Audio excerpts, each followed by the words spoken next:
rallye à Opsane, c'est la mise en situation obligatoire, si j'ose dire, de la préparation opérationnelle de notre personnel.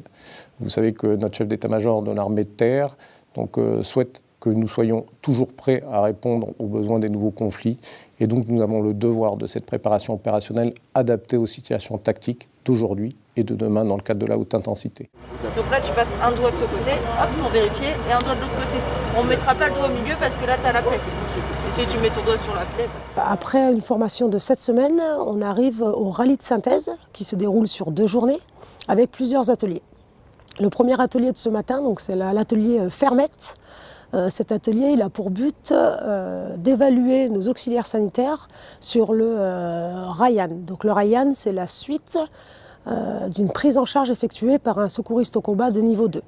Donc bien entendu, on parle du coup des personnels qui sont en opération extérieure. C'est des gestes que nous pouvons effectuer qu'en opération extérieure.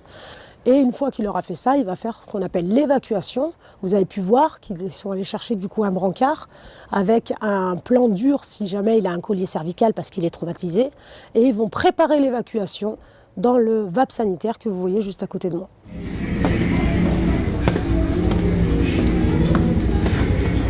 J'ai mis la feuille mais je la reprends pour le NIST. Ok, on va poser avant. Allez, pose bien dans les rails. Air libre par cognotomie. Sierra, bravo. On a 28 pour la fête. Ça s'est très bien passé. Bon, au début, un peu de stress.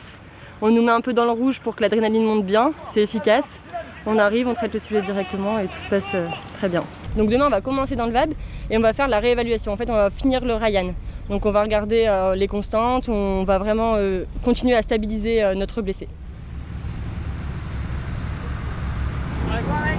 Ok, nickel. Ok, on va te sortir de là. Là, on t'emmène au poste médical, ça marche? Oui. Ok. Les brancardiers qui sont là. C'est bon? Ok, parfait. C'est bon. Ok, attention pour lever. Ok, dans le sens. Nous, notre travail, en fait, on est différents éléments. Il y a des Oxane sur les lieux d'incident et il y a des Oxane au poste médical. L'Oxane au poste médical, l'objectif, c'est vraiment d'être les petites mains des médecins et des infirmiers. Les médecins et les infirmiers ils font des prises en charge médicales et nous, on est plus dans des prises en charge secouristes, sauvetage au combat. Donc là, la première chose qu'elle va faire, c'est-à-dire qu'elle va rescoper notre blessé.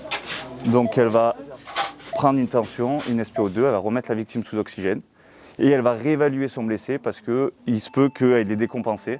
Donc elle va s'assurer que tout le matériel qui a été mis en place soit efficace. L'objectif du Modulops, c'est que les Oxanes sont capables de prendre en charge un blessé de guerre, soit sur le lieu d'incident, soit dans le VAB, soit au poste médical.